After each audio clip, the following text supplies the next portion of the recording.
Coucou tout le monde, c'est Créafimo Gourmande. Aujourd'hui, je vais revenir avec un tuto qui sera le tuto sur la glace à l'italienne. Donc moi, j'ai fait une glace à l'italienne parce que je préfère les glaces à l'italienne. Bref, pour cela, vous aurez besoin de pâtes. Enfin, vous aurez besoin. Vous n'êtes pas obligé d'avoir les mêmes pâtes que moi, les mêmes couleurs. C'est en fonction de à quel goût, entre guillemets, vous voulez qu'elles soient. Donc si vous avez envie que on voit que ça fait effet fraise, vous pouvez prendre du rouge ou rose pour faire un peu le goût framboise, même si on va pas la manger.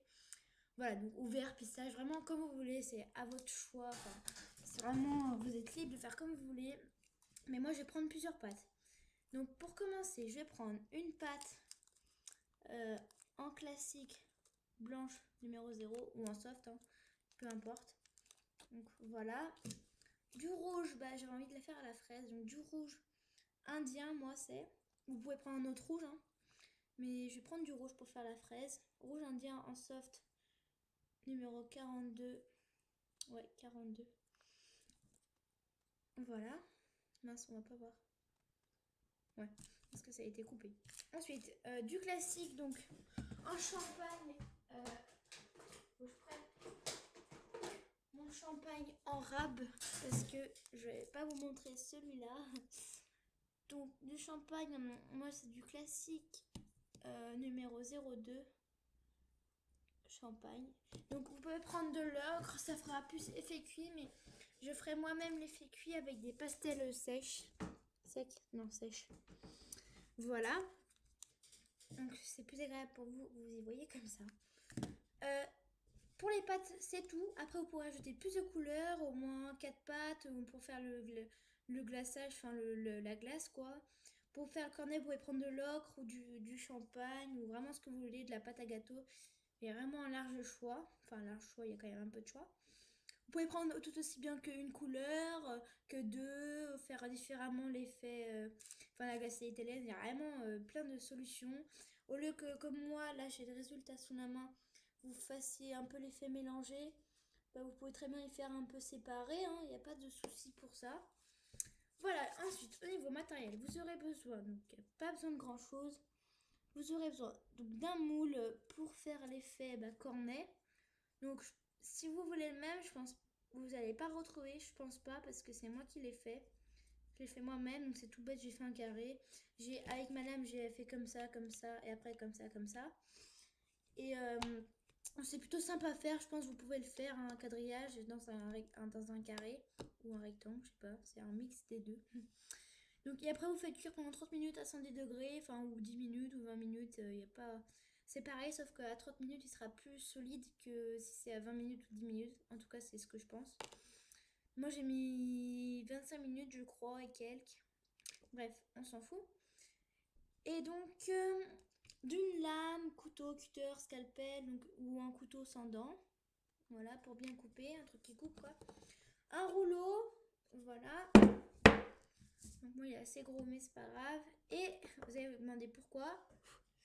De la farine ou du talc. Ce sera pour tout simplement le moule pour pas que ça colle parce que le désavantage c'est qu'en fimo ça peut coller les moules que pas comme s'ils étaient en... Enfin c'est... Comment dire? Alors que s'ils sont en silicone ou en autre matière, ils vont pas coller vu qu'on peut y décoller vu que le silicone c'est souple donc ça sera plus simple. Mais vu que moi c'est tout dur, bah, ça va rentrer dans la pâte donc du coup ça va être grave galère. Donc j'en ai mis dans un moule moi pour un moule rond. Donc voilà, donc après c'est une solution, vous pouvez prendre du talc ou autre chose, enfin je sais pas ce que vous pouvez prendre d'autre à part du talc et de la farine. Bref, on va prendre notre boule de champagne. Donc moi je l'ai déjà préparé, enfin j'ai déjà pris un bout de champagne. Donc peu importe la quantité, enfin déjà il faudrait pas que ça dépasse votre moule. Donc moi il doit faire quoi? Il doit faire, je sais pas moi, 5-6 cm à peu près. C'est vrai qu'en vidéo on s'en rend pas toujours compte. Et là j'allais faire la bêtise mais non. On va prendre un petit peu de farine mais vraiment très léger. On va l'étaler mais pas trop non plus entre les trous parce qu'après ça va les boucher et on verra plus l'effet quadrillage. Donc on en met vraiment très peu et on en met un peu sur notre boule de fimo, mais d'abord on va l'étaler et faire un espèce de rond ou de, je sais pas moi, d'ovale, enfin voilà quoi. Donc je vous laisse regarder comment je fais. Ça m'énerve quand ça fait ça.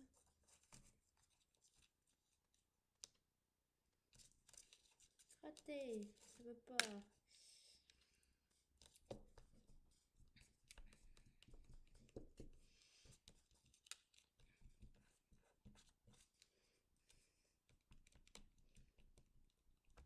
Voilà ce que ça donne. Plus ou moins. Donc après, vu que c'est pas trop homogène, il y a plein de bosses de partout. Pour y lisser, si je peux dire ça comme ça, on va donner un petit coup de rouleau. Donc ça fera plus joli. Voilà, donc ensuite, là, c'est au moment où on va mettre de la farine. C'est mieux d'en mettre lorsque votre morceau est plat que quand il est rond, parce que ça ne servira à rien sinon. Donc là, on peut en mettre... Oula, j'en ai mis à côté. Oula, il y en a plein sur l'ordi. Génial. On peut en mettre sur notre petit morceau de fimo champagne. Donc, ça va rien faire à votre morceau de fimo, hein, rassurez-vous. C'est que de la farine, ça va partir. On en prend comme ça et après on en met. Donc si vous en mettez, c'est là où vous allez appuyer, hein, bien sûr. C'est pas là où ça va être à l'intérieur. Voilà, donc vous en mettez un petit peu, pas non plus trop, mais un petit peu quand même. Voilà, vous enlevez un peu l'excédent. Et ensuite, bah, tout simplement, vous allez y retourner. Donc moi, j'ai fait un moule pour aller plus vite à chaque fois. Donc je range la farine. Pour aller plus vite à chaque fois, parce que j'avais pas envie, justement, à chaque fois de faire plein de traits. Donc voilà, donc je vous laisse regarder. Donc faut appuyer pas mal quand même, parce que si vous pourrez pas le refaire, parce qu'après les traits ils vont pas être pareils, donc ça sera vraiment définitif. Ah, ça commence bien. Et on appuie assez fort pour vraiment que ça prenne la forme. Voilà. Voilà ce que ça doit donner. Donc il y a des endroits où c'est pas trop marqué, mais c'est pas grave. On va un peu le reformer. Donc après, vous enlevez un peu la farine. Vous pouvez très bien prendre un pinceau pour ça. Donc moi je vais prendre un pinceau pour enlever toute la farine en fait, parce que un cornet de glace généralement il n'y a pas de farine. Donc là on va faire pareil pour enlever tout les petites merdouilles. Donc à la base c'est un truc de maquillage ça, mais bon je m'en sers plus. C'est pour le blush. Voilà, donc je nettoie un petit peu, hein, excusez-moi. Ah, j'ai tombé par terre. Et donc je nettoie de partout parce que j'aime pas quand il y en a de partout sinon. Donc on nettoie assez délicatement non plus, hein, pas comme une brute. Voilà. Et là, on a bien notre effet cornet de glace. Donc c'est pour ça que j'aime bien le moule parce que ça fait vraiment réel. Ça fait pas comme si on avait ça comme cornet de glace. Ça fait pas très cornet de glace. Ça fait vraiment plus réel. Et vraiment cornet de glace encore, je vais le dire je sais pas combien de fois. Voilà, donc on va pas passer trop de temps sur le cornet. Ça, on le met de côté. Voilà, donc on peut le mettre de côté comme ceci. Ensuite, on va prendre un peu de blanc, enfin comme vous voulez. Vous n'êtes pas obligé de prendre du blanc, mais j'aime mieux prendre du blanc, ça donne un peu plus de clair à la création. Et on va prendre un peu de rouge ou de la couleur que vous voulez, ou pas de blanc, hein. Vous pouvez prendre tout aussi bien du bleu, du vert, du rouge avec du orange. Voilà, il y a vraiment plein de choix de couleurs. Donc il faut quand même le faire assez gros, enfin assez gros. De taille moyenne on va dire. Donc là je suis en train de couper tous les bouts de pâte qu'il me faudrait. Voilà, donc à peu près ça qu'il vous faudra. Et ensuite on fait une boule de rouge. Voilà. Et on fait une boule de blanc, mais je vais rajouter un chouïa de blanc. Voilà. Et on fait une boule de blanc. Ensuite, après avoir ces 2 boules ou ces 3 boules, la couleur que vous voulez, je vais légèrement les mélanger ensemble. Donc pas trop, mais pas non plus... je vais pas non plus les laisser comme ça. Je vais pas les laisser séparés. Je vais un peu les mélanger pour faire l'effet fraise, quoi. Et ensuite, après les avoir mélangés assez grossièrement, on va dire, que ça fasse vraiment effet coulis de fraise et enfin voilà. Normalement, ça devrait donner ça à peu près, hein. Ça devrait ressembler un peu à de la pâte berk, mais un peu joli. Et on va tout simplement enrouler assez finement, enfin assez finement, pas trop non plus. Donc on va enrouler assez épais au début et après on va y affiner de plus en plus. Donc, pour faire comme ceci, donc là c'est un peu plus épais et là c'est bien plus fin forcément. On va pas faire l'inverse. Voilà. Donc là il est assez long mais je sais pas si ça va faire tout le... Ensuite pour former notre cornet de glace, on va tout simplement prendre une partie, peu importe où, on va la rabattre légèrement sur elle-même. Comme ceci. Je sais pas trop comment je pourrais vous expliquer. Et on va faire de même avec l'autre afin de former ceci. Enfin, un peu plus serré, bien sûr. Voilà, donc comme ceci, par exemple. Et donc là, pour y caler, enfin pour y coller, entre guillemets, je vais mettre tout simplement mon doigt dedans. Alors là, le truc le plus pénible, c'est que ça part un peu les marques dès qu'on appuie dessus. Soit vous pouvez mettre de la fimo liquide pour faire un peu... pour la coller un peu. Mais vu que c'est pour ça que on enlevait de la farine, enfin bon, bah sinon ça allait faire moche, mais parce que ça allait faire moche bien sûr, mais on enlevait de la farine parce que sinon ça allait pas coller là. Et donc ça c'est l'étape la plus chiante, je vous avoue.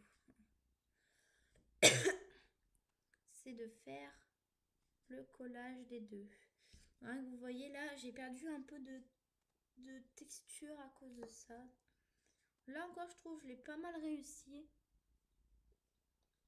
Voilà, donc excusez-moi si mes tutos sont longs, mais je peux pas faire de montage. Donc bien sûr là c'est creux, mais on va prendre de la pâte berk, donc de la pâte moche quoi. Et on va prendre une boule, je sais pas moi, plus ou moins grosse, hein. Et on va faire un peu comme une forme, enfin il n'y a pas trop de forme à faire, mais voilà, histoire de remplir un peu la création, parce que sinon on va prendre trop de pâte pour rien. Donc là j'en ai encore pris trop. Et on va remplir cette création. Donc il faut assez bien l'enfoncer au fond pour pas qu'elle se voie trop. Parce que sinon ça fait pas beau. Voilà, donc là, j'en ai mis un petit peu dedans. Ne vous inquiétez pas, ça on va pas y voir après. Et bah tout simplement, après on va faire ça. Bon là je vais un peu y désépaissir parce que ça fait un peu trop gros je trouve. Donc on y roule, donc c'est tout bête, ça, tout le monde est capable de le faire. Voilà. Et ensuite bah, on fait des tournicotis, voilà, des trucs bah, pour faire un peu l'effet de glace. Comme les glaces à l'italienne. On tourne et on y monte de plus en plus. D'abord, je vais voir si ça me convient. Donc, non, ça me convient pas. Donc, c'est pas très grave. On va refaire notre machin. Moi, je vous conseille sinon de le faire au fur et à mesure dans la glace. Pour que vous voyez l'effet, ce que ça va donner en fait. Donc, on y tourne autour. Enfin, finalement, c'est pas si simple que ça, là. On y tourne autour, désolé, ça va pas très bien, mais c'est pas facile de faire les deux en même temps. Et encore des fois, le truc qui s'enlève, là, le glaçage, donc ça, c'est le truc du genre qui m'énerve. Voilà.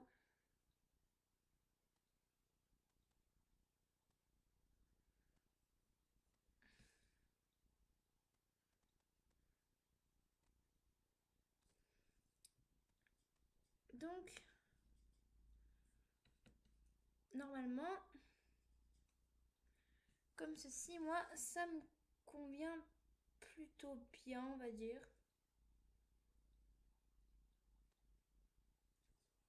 Donc voilà le résultat. Donc devant c'est un peu foiré mais encore ça va. Donc une fois le quadrillage fait, donc on pourra plus le modifier, hein. Donc voilà ce que ça donne de ma petite glace que j'aime plutôt pas mal. Donc après c'est un choix, hein. Moi j'aime mieux quand c'est mélangé un peu, ça fait plus surréaliste. Après vous n'êtes pas obligé de faire comme moi, vous pouvez très bien faire deux couleurs. Vous pouvez faire très bien deux couleurs séparées, les mettre l'une à côté de l'autre en tournicotis, on va dire. Donc c'est vraiment comme vous voulez. Il n'y a pas de technique à avoir. C'est vraiment, vous êtes libre comme l'air. Voilà, donc je les ai fait pile poil de la même taille sans le faire exprès.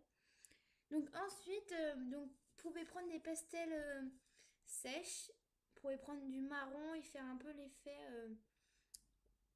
l'effet mince, l'effet cuit, un peu pas brûlé, mais voilà, que ça fasse plus le marquage des quadrillages. Voilà, donc en espérant que ma vidéo vous aura plu. Si vous a plu, tant mieux. Je suis contente pour vous. Puis bah, si vous a pas plu, tant pis, hein. Ma foi, c'est pas grave, j'aurais quand même essayé. Donc voilà, donc j'espère que ça aura pu vous aider. Voilà, donc je vous fais très gros... Oula, je vais pas y arriver. Je vous fais de très gros bisous. Prenez soin de vous. Et je sais pas c'est quoi le prochain tuto, donc je verrai. Voilà. Donc prenez soin de vous.